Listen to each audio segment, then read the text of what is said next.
அப்படி பேசுவதற்கு சில பல விஷயங்கள் காரணமாக இருக்கும். அதிலே முக்கியமானது அதிகாரம், ஆட்சி, பவர். இது கைக்கு வந்த உடனே கொஞ்சம் வித்தியாசமாக என்னமோ அப்போ தான் பூமிக்கு வந்து குதித்த மாதிரி. நம்ம கையில் பொறுப்பு இருக்குது, அதனால் என்னமோ செய்யலாம். நம்மள்ட்ட தான் ஆட்சியே இருக்குது, நம்ம சொல்கிறதான் எல்லாம் கேட்டு ஆகணும், இல்லைன்னா ஆட்டி விடுவோம் ஆட்டி என்பது போன்று உண்டான ஒரு விதமான இருமாப்போடு ஒரு ஒரு நமக்கு எல்லாத்துக்கும் புரிகிற வார்த்தையில் சொல்கிறதா இருந்தால் திமிரோடு மனிதன் நடந்து கொள்வான் இல்லையா? இன்றைக்கி எல்லாத்துக்கும் இன்றைக்கி ஓதுன அத்தியாயம் ஏகதேசம் தெரிந்திருக்கும். முதல் ரகாயத்தில் என்ன ஓதணும்? சூரா முல்க், தபாரக்கல்லதி பியதிஹில் முல்க். அல்லாஹு தாலா சூரா முல்கிலே துவங்கும் பொழுதே சொல்கிறான், பியதிஹில் முல்க், அவன் கையில் தான் ஆட்சி, அதிகாரம், பவர் எல்லாம் இருக்குது. அவன் நான்னா எதுவும் செய்யலாம் இல்லையா? இந்த உலகத்தில் அவனை இல்லைன்னு சொல்கிறவங்க, அவனுக்கு எதிராக சிந்திப்பவர்கள், அவனுக்கு எதிராக செயல்படக்கூடியவர்கள், அல்லாவுக்கு எதிராக திட்டம் தீட்டக்கூடியவர்கள், அவனுடைய சத்திய மார்க்கத்தை வாயால் ஊதி அணைக்கணும்னு நினைக்கக்கூடியவங்க எல்லாத்தையும் ஒரு கை பார்த்துடலாம், வந்து பாரு என்று அல்லாஹ் நினைக்கலாம். ஏனென்றால் ஒட்டுமொத்த உலகத்தினுடைய ஆட்சி, அதிகாரத்தை, பவரை அல்லாஹ் தன் கைமை வச்சிருக்கிறான். ஆனாலும் வல்ல அல்லாஹ் அதிகாரத்தையும் ஆட்சியும் கையில் வைத்திருந்தாலும் உலகத்திலே எல்லோருக்கும் சமமான பார்வையோடு அவரவர்களுக்கு தேவையானதை, உரிமைகளை, அவர்களுக்குரிய கடமைகளை நிறைவேற்றுவதிலே அல்லாஹ் கொஞ்சமும் குறை வைப்பதில்லை இல்லையா? இந்த அத்தியாயம் ரொம்ப பெரிய விஷயங்க. 3 செய்தியை சொல்லுது இந்த அத்தியாயம். நம்ம வாழ்க்கைக்கு தேவையான 3 முக்கியமான செய்திகள் இந்த சூரா அல் முல்க் என்ற அத்தியாயத்தில் இருக்கிறது. எப்பொழுதும் மனிதன் ஆடக்கூடாது, ஆடினால் அல்லாஹ் அடக்கி விடுவான். ஆட்டத்திற்கெல்லாம் ஒரு நாள் முடிவு உண்டு. எவ்வளோ பெரிய ஆட்டம் ஆடினாலும் சரிதான்.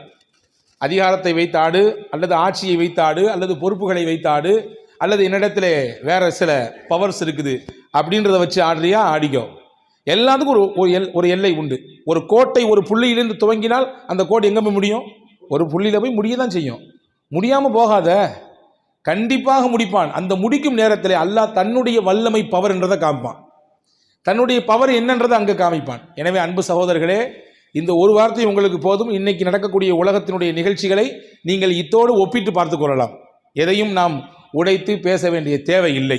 நம்முடைய இந்திய நாட்டினுடைய நிலையாகட்டும், உலக அளங்கிலே முஸ்லீம்களுடைய நிலையாகட்டும், குறிப்பாக கஸ்ஸாவினுடைய முஸ்லீம்களாகட்டும், எல்லாவற்றுக்கும் ஒரு முடிவு உண்டு. நிச்சயம் அந்த நேரத்தில் அல்லாஹ் தன்னுடைய வல்லமையை, தன்னுடைய அதிகாரத்தை, தன்னுடைய சக்தியை இந்த உலகத்துக்கு காமிப்பான்.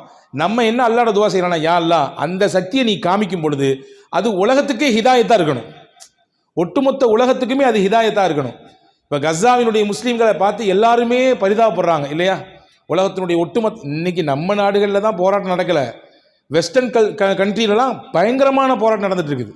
அவங்க சகோதர சமயத்தை பின்பற்றக்கூடியவர்களாக இருந்தாலும் கூட கஸ்ஸாவுடைய மக்களுக்கு விடுதலை வேண்டும் என்று ஒவ்வொரு நாளும் தெருவிலே இறங்கி கடுமையான முறையிலே அவர்கள் போராடி கொண்டிருப்பதை பார்க்க தான் முடியுது. எனவே அல்லாஹ்ட்ட நாம் கேட்கணும், யா அல்லாஹ் அந்த பகுதிக்கு நீ உன்னுடைய உதவியை கொடுக்கணும், உன்னுடைய வல்லமையை காமிக்கணும். அப்படி காமிக்கக்கூடிய அந்த இடம் இருக்குல்ல, ஒட்டுமொத்த உலகத்துக்கும் பாடமாக இருக்கணும், ஒட்டுமொத்த உலகத்துக்கும் பாடமாக இருக்கணும். கலிஃபோர்னியாவில் ஒரு 2 மாதத்துக்கு முன்னாடி திடீர்னு ஒரு தீ எரிஞ்சுதா? எங்கேருந்து எரிஞ்சிச்சு, எப்படி எரிஞ்சிச்சு? திடீர்னு பற்றிக்கிட்டு எரியுது, ஊரெல்லாம் பற்றிக்கிட்டு எரியுது. ஒரே ராத்திரியில் இயல்பாக இருந்த ஊர் அப்படியே மறுநாள் காலைல சாம்பலாக போயிருக்குது. எங்கிருந்து எரியுது, எப்படி ஏற்பட்டது என்பதே தெரியவில்லை. இதுதான் அல்லாஹ்வுடைய சக்தி, வல்லமை. அவன் நாடிட்டானா நிமிஷ பொழுதுல அப்படி தலைகீழாக மாற்றிடுவான். நம்ம அல்லாஹ்ட்ட கேட்க வேண்டிய பொறுப்பு என்ன? யா அல்லாஹ் நீ உன்னுடைய ஆட்சி, அதிகாரத்தையும் உன்னுடைய வல்லமையும் காட்டும் பொழுது அது ஒட்டுமொத்த உலகத்துக்குமே ஹிதாயத்தை தரக்கூடியதாக இருக்க வேண்டும். அல்லாஹ்வுடைய வல்லமையை புரியக்கூடிய வாய்ப்பை அல்லாஹ் எல்லா மக்களுக்கும் நசீபாக்குவனாக. அன்பு சகோதரர்களே, சூரா முல்கிலே 3 செய்தியை நாம் பார்க்க போகிறோம். ஒரு விஷயம், முதல் விஷயம் என்னன்னா, சூரத்துல் முல்கிலே 30 வசனங்கள் இருக்கிறது. 30 வசனங்கள் இருக்கிறது. இந்த அத்தியாயம் என்ன செய்யும் அப்படின்னா, வல்ல அல்லாஹ்விடத்திலே நமக்காக வேண்டி மன்றாடும், நமக்காக வேண்டி மன்றாடும். உலகத்தில் யாராவது நமக்கு சிபாரிசு செஞ்சால் நமக்கு ரொம்ப பெருமையாக இருக்குது, ரொம்ப பெரிய ஒரு ஹெல்ப் கிடைச்ச மாதிரி இருக்குது. வச்சுக்கங்களேன், உங்கள் பையனுக்கு நீங்கள் வேலை தேடிட்டு இருக்கீங்க, கவர்மெண்ட்டில் ஒரு பெரிய ஒரு உத்தியோகம் காலியாக இருக்குது, உங்கள் பிள்ளை எக்ஸாம் எழுதியிருக்கிறாரு, எப்படியாவது அதுக்குள்ளே போயிடணும்னு சொல்லி நீங்கள் ஆசைப்படுறீங்க. ஒரு பெரிய நபருடைய ஒரு சப்போர்ட் உங்களுக்கு கிடைக்குது, ஒரு சிபாரிசு கிடைக்குது, அந்த துறை சார்ந்த அதிகாரியினுடைய நெருக்கம் உங்களுக்கு கிடைக்குதுன்னா எப்படி இருக்கும்? சந்தோஷமா இருக்குமா இருக்காதா? அல்ஹம்துலில்லாஹ், என் பிள்ளைக்கு எப்படியா வேலை கிடைச்சிரும், ஏன்னா அவர் ரெக்கமெண்டேஷன் பண்ண போறாரு. ஹஜ்ஜிக்கு எழுதி போட்டிருக்கீங்க, எல்லாத்துக்கும் கொடுத்துருச்சு, உங்களுக்கு மட்டும் வெயிட்டிங் லிஸ்ட்ல இருக்குது. ஹஜ்ஜி கோட்டாவில் இருக்கக்கூடிய ஒரு முக்கியமான ஆள் சொல்றாரு, பரவாயில்ல, நான் எப்படியாவது எனக்கென்று சில கோட்டாக்கள் இருக்குது, அதை பயன்படுத்தி உங்களை உள்ள ஏற்றிடுறேன் அப்படின்னு சொல்றாரு. நமக்கு எப்படி இருக்கும்? ரொம்ப சந்தோஷமா இருக்கும். பொதுவாகவே யாராவது நமக்கு தெரியாத இடத்துல சிபாரிசு செய்தால் சந்தோஷமாக இருக்கும். ஆனால் அல்லாஹ்ட்ட சிபாரிசு செய்ய முடியாது. போயிட்டோம்னா எல்லாரும் நிற்க தான் ஆகணும். ஆனால் சில விதிவிலக்குகள் உண்டு, சில விஷயங்கள் அல்லாஹ்ட்ட சிபாரிசு செய்யும். அப்படி சிபாரிசு செய்யக்கூடிய ஒன்று தான் நாம் இன்னைக்கு ஓதிய சூரா முல்க் என்ற அத்தியாயம். யார் இந்த அத்தியாயத்தை ஓதுகிறார்களோ அல்லாஹ்விடத்திலே அது சிபாரிசு செய்யும். நாங்கள் ஸல்லல்லாஹு அலைஹி வஸல்லம் இல்லையா, ஹதீஸிலே வந்திருக்கிறது, நபிகள் பெருமானா ஸல்லல்லாஹு அலைஹி வஸல்லம் சொன்னாங்க, ஷஃபஅத் லி ரஜுலின் ஹத்தா கஃபர லஹு. அல்லாஹ்விடத்திலே இந்த அடியாருடைய பாவ மன்னிப்புக்காக இந்த அத்தியாயம் தொடர்ந்து அல்லாஹ்ட்ட மன்றாடும், யா அல்லாஹ், இவர் என்னை ஓதியவர், இவர் என்னை ஓதி இருக்கிறார், எனவே இவரை நீ விட்டுவிடக்கூடாது, இவருடைய பாவத்தை மன்னிக்க வேண்டும், இவருக்கு நீ அந்தஸ்தை உயர்த்து கொடுக்க வேண்டும், இவருக்கு உயர்ந்த தரத்தை தர வேண்டும் என்று இந்த சூரத்துல் முல்க் என்ற அத்தியாயம் அல்லாஹ்விடத்திலே ஷஃபாஅத் செய்யும் என்று பெருமானா ஸல்லல்லாஹு அலைஹி வஸல்லம் சொன்னார்கள். இது முதல் செய்தி சூரா முல்கில். ரெண்டாவது செய்தி என்னன்னா, ரொம்ப முக்கியமான செய்தி. எல்லாரும் நமக்கு இந்த உலகத்திலே வாழ்க்கை இருக்கிறது, நம்ம நம்பி இருக்கிறோம். உலக வாழ்க்கை முடிஞ்சிருச்சுன்னா அடுத்த உலகம் எது? கபருடைய வாழ்க்கை. அதுக்கு பின்னாடி ஒரு வாழ்க்கை இருக்கு, அது மறுமையினுடைய வாழ்க்கை, அது நிரந்தரம் முடிவில்லாத வாழ்வு இல்லையா? இந்த மூன்றையும் எல்லா மனிதரும் கடந்தே ஆக வேண்டும், எல்லாரும் கடக்கணும். உலகத்தில் வாழ்ந்துட்டு இருக்கோம், இதுக்கு அடுத்து ஒரு வாழ்க்கை இருக்கு, அதுக்கு பேர் தான் ஆலமே பர்ஸக் என்று சொல்வார்கள், மன்னரை வாழ்வு. அதுக்கடுத்து ஒரு வாழ்வு இருக்கு, அந்த வாழ்க்கைக்கு பேர் தான் ஆலமுல் ஆஹிரா, மறுமை வாழ்வு. ஆஹிரத் நிரந்தரமானது. இப்போ மன்னரை வாழ்வு எப்படி இருக்கும்? அது மர்மமானது, எப்படி இருக்கும் என்று தெரியாது. சில விளக்கங்களை, சில அறிவிப்புகளை நமக்கு ரசூலுல்லாஹி ஸல்லல்லாஹு அலைஹி வஸல்லம் கொடுத்துருக்காங்க. நல்லவர்களுடைய மன்னரை எப்படி இருக்கும், பாவிகளுடைய தவறு செய்தவர்களுடைய மன்னரை எப்படி இருக்கும் என்பதை குறித்து ரசூலுல்லாஹ் நமக்கு விளக்கம் கொடுத்துருக்காங்க. இப்போ நான் சொல்கிறேன், அன்பு சகோதரர்களே, நாம் ஒரு வீடு கட்டுகிறோம், ஒரு வீடு கட்டுறோம் வச்சுங்களேன், அந்த வீட்டை எப்படி கட்டுவோம்? பார்த்து பார்த்து கட்டுவோம். ஏன்னா நாமும் நம்ம குடும்பமும் அங்கே குடியிருக்க போகிறோம் வச்சுக்கோங்க. அந்த வீட்டிலையே ஒரு தனி ரூம், உங்களுக்குன்னு ஒரு ரூம், செப்பரேட் ரூம் ஒன்று உருவாக்குறீங்க. அதை எப்படி உருவாக்குவீங்க? நம்ம நிம்மதியாக உறங்கணும், நம்ம நிம்மதியாக நம்முடைய வேலைகளை பார்க்கணும், எந்த டிஸ்டர்பும் இருக்கக்கூடாது, அதற்கான தேவையான எல்லாத்தையும் கரெக்டாக செட் பண்ணுவோம் இல்லையா? இந்த உலகத்தின் வாழ்க்கையிலே அந்த அறையிலே தங்கக்கூடிய நாட்கள் 40, 50, 60, 70, அதிகபட்சம் 100. இதற்கு பிறகு ஒரு வாழ்க்கை, ஒரு அறை இருக்கிறது, அதுதான் மண் அறை. மண்ணுக்குள்ளே நாம் இருக்கக்கூடிய காலம். அந்த ரூமை நம்ம எப்படி தயார் பண்ணணும்? அந்த ரூமில் நமக்கு எந்த பிரச்சனையும் வந்துடக்கூடாது. அந்த ரூமுக்குள்ளே காற்று வரணும், அந்த ரூமுக்குள்ளே வெளிச்சம் இருக்கணும். ஏதாவது ஒரு பிரச்சனைனா, வெளிச்சம் இல்லைன்னா உடனே ஜன்னலை திறந்துக்கிறோம், ஏதாவது காற்று வரனா ஃபேனை போட்டுக்கிறோம் அல்லது ஏசியை போட்டுக்கிறோம், ஏதாவது புழுக்கமாக இருந்தால் எதுவுமே இல்லைன்னா எதையாவது எடுத்து வீசிக்கிறோம் இல்லையா? நாம் மண்ணறைக்குள்ளே வைக்கப்பட போகிறோம். அந்த மண்ணறைக்குள்ளே நமக்கு காற்று வர வேண்டும், அந்த மண்ணறைக்குள்ளே நமக்கு வெளிச்சம் இருக்க வேண்டும், அந்த மண்ணறைக்குள்ளே நமக்கு பயமுறுத்தாத விதத்திலே யாராவது துணை இருக்க வேண்டும். நம்மள பல பேர்த்துக்கு வீட்டம்மா வெளியூர் போயிட்டாங்கன்னு வச்சுங்களேன், அவங்க அம்மா வீட்டுக்கு தனியாக ரூமில் உறக்கம் வராது. ஏன்னா சேர்ந்தே நாம் எல்லாரும் சேர்ந்து உறங்கி பழகி இருக்கிறோம். தனியாக வீட்டில் இருப்பவர்களுக்கு, சில நபர்களுக்கு சில சமயத்தில் அச்சம் வருகிறது இல்லையா? ஆனால் மண்ணறையிலே தனியாக தான் இருக்கணும். ஆனால் நம்ம பயமுறுத்தாத விதத்தில் யாராவது நமக்கு கொஞ்சம் துணை இருக்கணும். இது எல்லாம் நமக்கு தேவைப்படுது. இது எல்லாத்தையும் என்ன செய்யும் அப்படின்னா அந்த சூரா முல்க் செய்யும். சூரா முல்கை நீங்கள் ஓதுறீங்கன்னு சொன்னால் பெருமானா ஸல்லல்லாஹு அலைஹி வஸல்லம் சொன்னார்கள், இந்த மண்ணறையின் வேதனையை விட்டு இந்த அத்தியாயம் உங்களை காப்பாற்றும். மண்ணறையின் வேதனை என்பது சாதாரண ஒன்றா கிடையாதுங்க, நம்ம நினைக்கிற மாதிரி கிடையாது. மண்ணறையை பற்றி நினைக்க வேண்டும். ஒவ்வொருத்தரையும் அடக்கம் செய்யும் பொழுது ஏன் ரசூல் ஸல்லல்லாஹு அலைஹி வஸல்லம் அந்த இடம் வரையே போய் நின்னாங்க? ஏன் அடக்கம் முடியும் வரை நின்றார்கள் என்றால், இங்கே தான் நான் வரப்போகிறேன், இதுதான் என்னுடைய நிரந்தரமான இடம் அப்படிங்கிறத புரியணும், அதுக்காகவே நான் தயாரிப்பு செய்யணுன்றதுக்காக நின்னாங்க. சாத் இப்னு முஆத் ரலியல்லாஹு அன்ஹு ரொம்ப பெரிய சஹாபி, நீங்கள் பல தடவை கேள்விப்பட்டிருக்கலாம், இருந்தாலும் ஞாபகப்படுத்துகிறேன். முக்கியமான சஹாபி, அன்சாரிகளில் ரொம்ப முக்கியமானவங்க. எந்த அளவுக்கு முக்கியம் பார்த்துங்க. ஒரு சின்ன உதாரணம் சொல்கிறேன். அவங்களுடைய அந்தஸ்து எவ்வளவு தூரம் இருந்ததுன்றதை ரசூலுல்லாஹ் சொன்னாங்க தெரியுமா? ஒரு சபையில் ரசூல் உட்கார்ந்துருந்தாங்க, அவங்களுக்கு ஒரு கிஃப்ட் வந்துச்சு. என்ன கிஃப்ட் வந்துச்சு? வெளியூர்லேருந்து ஒரு பட்டு துணி வந்துச்சு. அந்த பட்டு துணிலாம் அப்போ பெருசாக பார்த்ததில்லை. ஏன்னா பட்டு ஆண்கள் அணிகிறதுக்கு தடை, பெண்கள் அணிஞ்சிக்கலாம். அந்த பட்டு துணி வந்த உடனே விலை உயர்ந்த பட்டு, வெளியூர்லேருந்து இப்போ வச்சுக்கோங்க, உதாரணத்துக்கு பட்டுக்கு ஃபேமஸான ஊர் என்னங்க? காஞ்சிபுரம், திருபுவனம் இல்லையா? அந்த மாதிரியான பகுதிகளிலிருந்து அந்த பட்டு எடுப்படுறத உடுத்துறதை அதை வந்து வாங்குறத ரொம்ப நம்ம பெருமையாக நினைக்கிறோம். அதே மாதிரி பட்டுக்குனே நெசவு செய்யக்கூடிய ஒரு நாடு இருந்துச்சு, அந்த நாட்டில இருந்து வந்துச்சு ஒரு பட்டு துணி. சஹாபாக்கள் எப்படி தொட்டு தொட்டு தொட்டு பார்க்குறாங்க, பட்டு துணியை தொட்டு தொட்டு பார்க்குறாங்க, அவ்வளோ சாஃப்டாக இருக்குது, தொடுறதுக்கே சாஃப்டாக இருக்குது, இதை உடுத்தினா எப்படி இருக்குன்ற மாதிரிலாம் யோசிக்கிறாங்க. ரசூலுல்லாஹி ஸல்லல்லாஹு அலைஹி வஸல்லம் சொன்னாங்க, நீங்கள்லாம் தொட்டு பார்க்குறத பார்த்தா உங்களுக்கு ரொம்ப ஆச்சரியமாக இருக்கு தெரியுது இல்லையா? இந்த சாஃப்டான இந்த பட்டு துணி உங்களுக்கு ரொம்ப சந்தோஷமாக இருக்கு தெரியுதே? ஆமாம், யாரை சொல்ல ரொம்ப நல்ல உடுப்பாக இருக்கு, நல்ல துணியாக இருக்கு, ரொம்ப சாஃப்டாக இருக்கு. அப்போ தான் சொன்னாங்க, லமனாதீலு சஅதின் ஃபில் ஜன்னதி, அல்லாஹ் சொர்க்கத்திலே சஅதுக்கு ஒரு சின்ன கர்ச்சிஃப் கொடுப்பான். கர்ச்சிஃப் வச்சிருக்கோம் நம்ம முகத்தை துடைக்கிறதுக்கு, ஏதாவது கொஞ்சம் கொஞ்சம் அங்கங்கே பட்டுச்சுன்னா துடைச்சிக்கிறதுக்கு வச்சுக்கோம். அந்த கர்ச்சிஃப் எப்படி இருக்கும்னா, இந்த பார்க்குறீங்களா இந்த பட்டு, இதை விட பன்மடங்கு சாஃப்டாக இருக்கும், ரொம்ப அற்புதமாக இருக்கும்.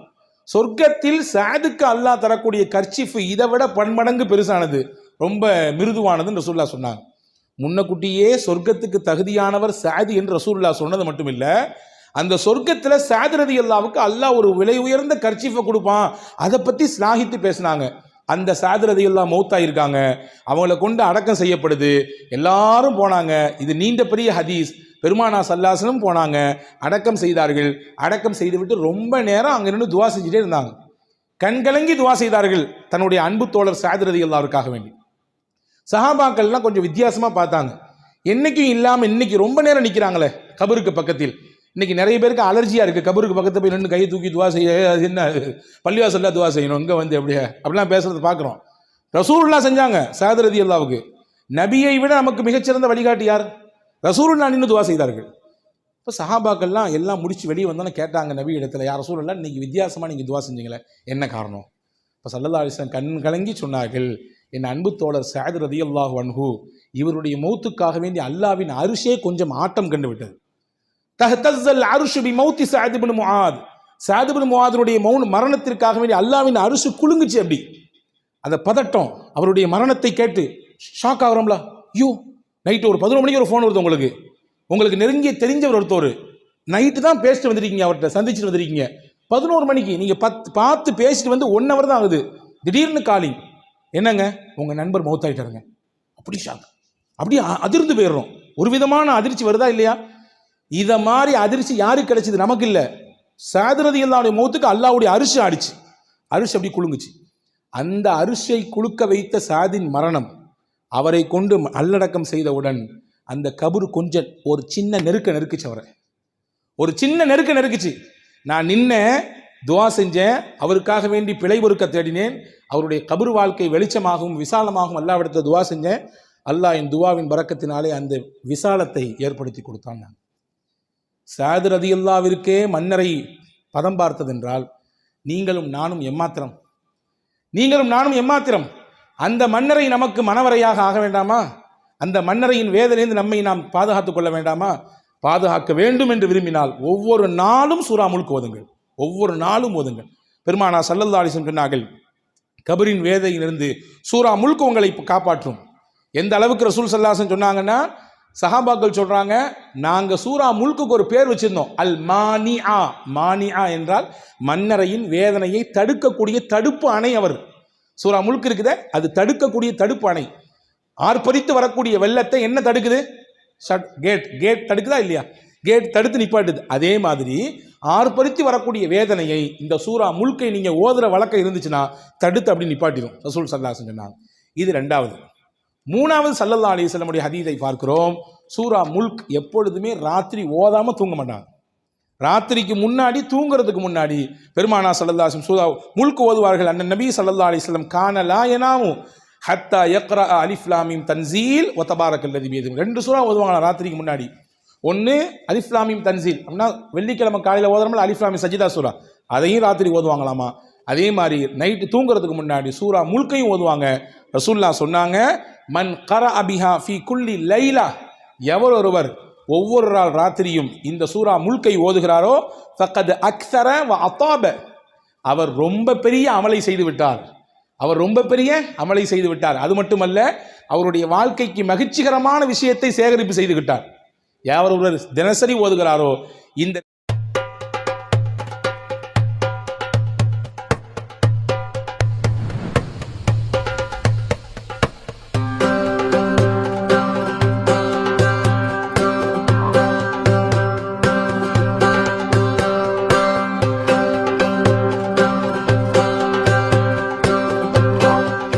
Biryani Paradise at Liberty and Catering Services.